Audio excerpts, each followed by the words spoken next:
AGT News ñu déglu kaddu yi nga xam ni Serigne Mbaye Sy Mansour xalif général des Tidianes daal dina koy yëkkati jëmale ko ci président Macky Sall bu ñu noppee daal di dellu siwaat ci suñu àpp jàngat.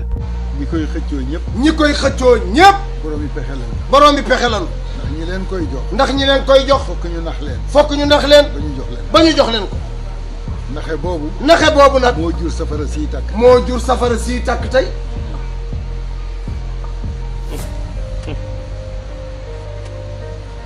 démb. nee démb rek. borom réew mi. borom réew mi. yàllaay borom réew mi nag.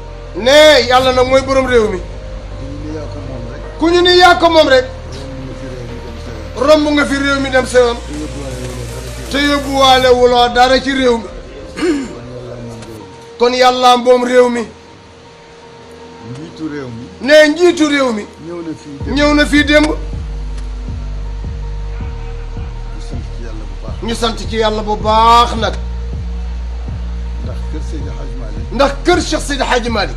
kër gu sentimental lañu. kër gu sentimental lañu. moo tax sikk si bari. moo tax sikk si bari. waaye démb. langage de vérité. langage de vérité. moo fi jub. bu amul benn masla. bu amul benn masla. situé. responsabilité yi. ni président bi. lu fi dëng. yow la. loolu wax nañ ko ko démb. yow la fi yàlla teg. ñëpp na AGT News. kon bu fi ay dee am. nga fekke ko. te fayul. lépp yow.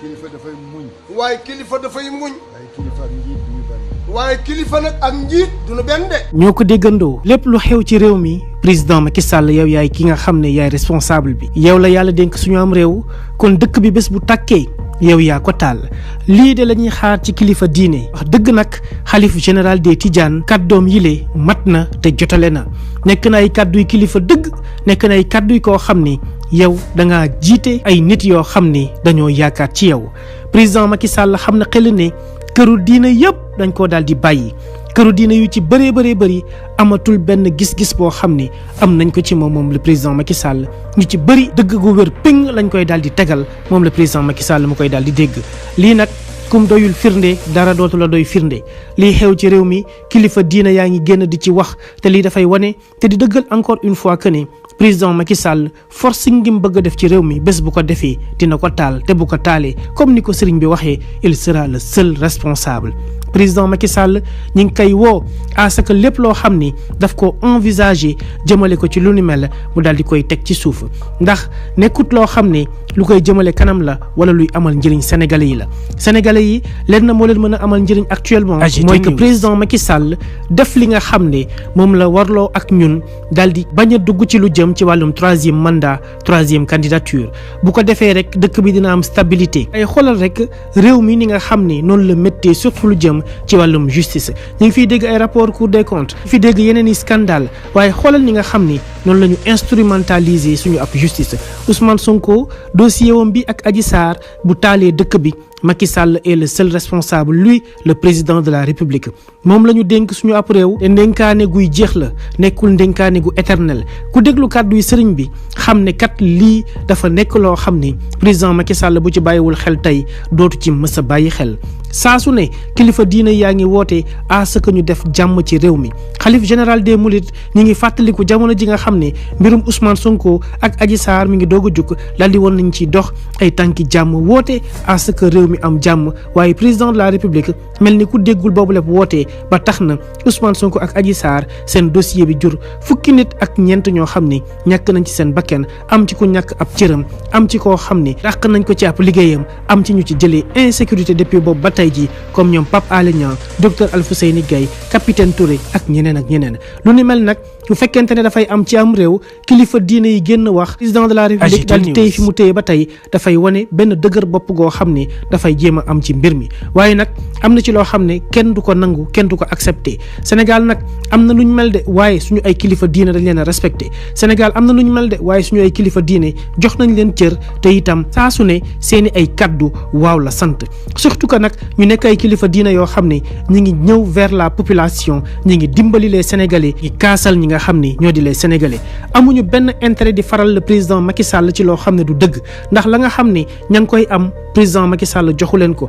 daraja bi ñu am président Macky Sall liggéeyu ko fa nga xam ne fa lañ toog tey jii président Macky Sall liggéeyu ko donc lépp ñoo ko liggéeyal seen bopp seeni ay maam am benn cër boo xam ni moom lañ leen bàyyil file kon duñ ko yàq mukk duñ ko jéem a taqal ci loo xam ni benn nit boo xam ni lañ ko dénk dafa éphémère alors que yow ña ngay yar da nga leen di yar abadan daayiman ndax képp koo xam ni yow da nga di ab sëriñ nga jël ab xam-xam def ko ci sab taalibe jël comportement bu baax def ko ci moom loolu dafay nekk loo xam ni dafay wëy de génération en génération contrairement nag ak koo xam ni ab nguuram ci ab diir lañ ko daal di limité te limitation wu nguuram googu moo waral coow li bëri ba tey jii sëriñ Mbaye Sy Mansour taxaw wax dëgg ki nga xam ni moo di le président Macky Sall mayu ko dara te loolu mooy li nga xam ni moom la ñuy xaar ci bépp kilifa diine ni nga xam ne nii la ko defee noonu la ko waa Touba defee noonu la ko Medina Baye defee noonu la ko beneen ru diine bu nekk ci Sénégal gi yëpp daal di defee fan yii rek gis nañ ki nga xam ni di Chérif Ibou Thiaw Laye daal di wax ci li nga xam ne moo ñeel kaawu Ousmane Sonko ak Adji Sarr surtout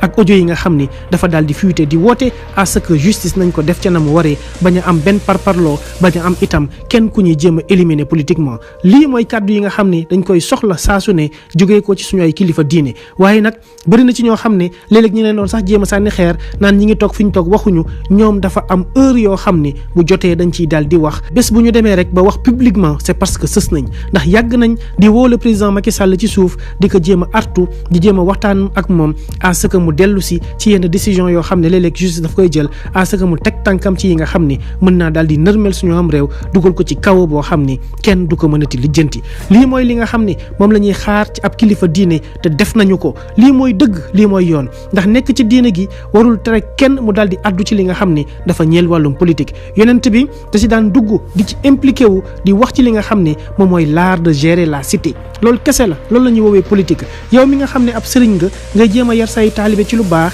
ngay jéem a def si ñoom ay jikko yu baax sa taalibe yooyu ñoom ñoo nekk biir impôt et domaine ñoom ñoo nekk trésor ñoom ñoo nekk ci classe yi di jàngale ñoo nekk ay médecin ñoo nekk fa nga xam ne mooy ci biir présidence de la république ba ci président de la république sax moom day nekk taalibe benn këru diine kon am nañ droit waxtaan ak ñoom ci jikko yi nga xam ne mooy permettre ku ci nekk fa nga nekk dafa liggéey nga mën faa def liggéey bu sell liggéey bu jaar yoon liggéey boo xam ne du ànd ak daray càcc liggéey boo xam ne day ànd ak valeur ànd ak ragal yàlla ànd ak éthique ak déontologie te loolee képp lañ soxla ci képp koo xam ni da nga di ab sénégalais donc kilifa diina yi ay régulateurs sociaux lañu nekk nañ ñoo xam ne bu ñu génnee wax rek seen wax dafay am poids bu bëree bëri président Macky Sall nag jot na mu bàyyi xel ci mbir mi bés bu ko occasion bii rombee dina xam ne lëkk bés bu jafe-jafe amee moom dong moom moo koy wéetoo ndax kilifa diina yi la nga xam ne warloo nañ ko ak moom daal di nañ koy def waxtaan nañ ak moom yedd nañ ko ci ruq waaye comme te nanguwul dégg li ñu si gën a neex mooy rek wax ji c'était en présence de Youssou Ndour kon bu demee dina ko jottali le président de la République Macky Sall bien vrai que jot na ci